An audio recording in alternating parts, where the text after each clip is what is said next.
प्रकार वासना भी बनती नहीं है, अश्वमेध का यह घोड़ा भी कहीं बनता नहीं है। जब तक जीव अपने आत्म स्वरूप में विलीन नहीं हो जाता, तब तक हमारे भीतर रहने वाली ये वासना अंकुशित नहीं हो पाती।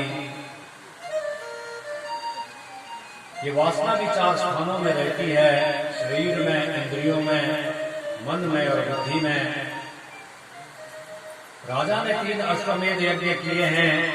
इसका तात्पर्य यह है कि राजा परीक्षित ने शरीरगत, इंद्रियगत और मनोगत वासनाओं के ऊपर तो विजय प्राप्त कर ली है, परंतु अभी बुद्धि में रहने वाली वासना शेष बची है और अभी 4था यज्ञ होना भी बाकी बचा है। बुद्धिगत वासना बड़ी कठिनता से नष्ट होती है। ये तो सुखदेव जी जैसा परम निष्काम आत्माराम महात्मा सदगुरु के रूप में प्राप्त हो जाए, तो ऐसे गुरु के उपदेश से ही ये बुद्धिगत वासना नष्ट हो सकती है। बोल वृंदावन बिहारी लाल की जय। तो 3 अश्वमेध यज्ञ करने के पश्चात जब अपनी दिग्विजय यात्रा पर राजा परीक्षित निकले, जहां कहीं भी किसी भी राजा के राज्य में जाते वो राजा उनकी शरण में आ जाते। समग्र भूमंडल पर किसी भी राजा ने उनसे युद्ध करने का दुस्साहस नहीं किया। सारे के सारे राजा लोग उनकी शरण में आ गए और देखते ही देखते समग्र भूमंडल पर राजा परीक्षित का एक छत्र राज्य स्थापित हो गया। कुरुजांगल प्रदेश में जब पहुंचे तो राजा ने एक बड़ा आश्चर्यपूर्ण दृश्य देखा। राजा ने देखा कि बैल के रूप में धर्म एक चरण के ऊपर खड़ा है। उसके सम्मुख गाय के रूप में साक्षात पृथ्वी माता खड़ी है, जिनकी आंखों से निरंतर आंसू की धाराएं भी बह रही हैं। ऐसा प्रतीत हो रहा है मानो अपने बछड़े से बिछुड़ जाने के पश्चात उसके वियोग में रो रही। बैल के रूप में जो धर्म है वो गाय रूपी उस पृथ्वी से पूछता है कि क्या पृथ्वी तुम्हारा सगा संबंधी कोई दूर देशांतर में चला गया है जिसके लिए तुम शोक कर रही हो, या तुम इसलिए शोक कर रही हो कि मैं अब अपने एक ही चरण पर खड़े रहने के लिए विवश हो गया हूं, या उन देवताओं के लिए तुम शोक कर रही हो जिनको आज यज्ञ का भाग प्राप्त नहीं हो रहा, या उन ब्राह्मणों के लिए शोक कर रही हो जो सत्कर्म से भटक कर अब नीच कर्म करने लगा है, या उन क्षत्रियों के लिए तुम शोक कर रही हो जो प्रजा का पालन करने की अपेक्षा उनका उत्पीड़न करने लगा है, प्रजाजनों के साथ पापाचरण करने लगा है। पृथ्वी बोली की धर्म तुम तो जानते ही हो कि जितने भी सद्गुण हैं, जैसे सत्य, पवित्रता, दया, क्षमा,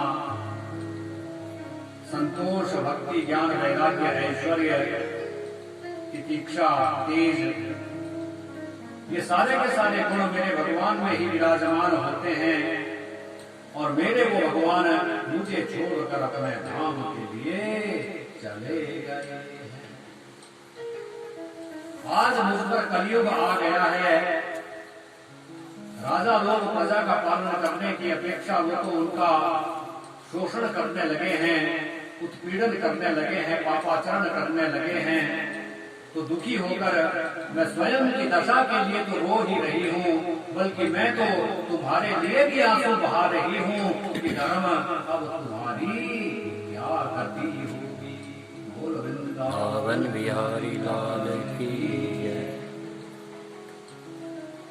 जय। इन दोनों के बीच में ये प्रसंग जब चल रहा था, राजा ने ये सारा प्रसंग सुना, तभी अचानक वहां पर एक राक्षस समान दिखाई पड़ने वाला व्यक्ति अपने हाथ में एक दंड को लेकर वहां पहुंचा और बड़ी ही बेदर्दी से वो गाय और बैल को पीटने लगा। राजा से ये दृश्य देखा न गया। राजा ने तत्काल ही अपने कर्कश से बाण निकाला, धनुष के ऊपर चढ़ाया और उस राक्षस समान व्यक्ति को ललकारते हुए राजा कहने लगे, अरे तुम कौन हो जो बलवान होकर मेरे राज्य के इन दुर्बल प्राणियों के ऊपर अत्याचार कर रहे हो?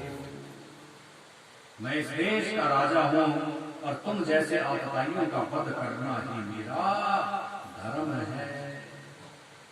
ये बात जब राजा ने कही तो कलयुग त्राहिमाम करता हुआ उनके चरणों में ही लेट गया। राजा ने भी सोचा कि ये शरण में आ गया है, इससे पहले कि मैं इसे दंड दूं, मुझे पहले गाय और बैल के दुख को जानना चाहिए और फिर अपने विवेक से उनके दुखों को दूर करना चाहिए। ये सोचकर राजा गाय और बैल को संबोधित करते हुए बोले कि हे ऋषभ देवता, हे गौ माता, तुम दोनों तो हम पांडव वंशियों के साक्षात देवता हो। पांडव वंशियों का साम्राज्य चल रहा हो और तुम दोनों की आंखों से यदि दुख के आंसू बहते हो तो ये हमारे लिए कभी भी उचित नहीं है। तुम दोनों के आंखों से बहने वाले आंसुओं को मैं सहन नहीं कर सकता, इसलिए तुम अपने दुख का कारण मुझे बताओ। ऐसा प्रश्न जब राजा ने किया, तभी बैल के रूप में वो धर्म कहने लगा कि राजन, मैं अपने दुख का कारण क्या बताऊं? संसार में जब जब लोग दुखी होते हैं, जब जब उनके ऊपर कोई आपत्ति आती है, कुछ लोग होते हैं तब तब वो भगवान को ही पूछते हैं कि प्रभु, हमने तो कुछ ऐसे कर्म किए ही नहीं थे, फिर भी आपने हमें ऐसा दंड दे दिया।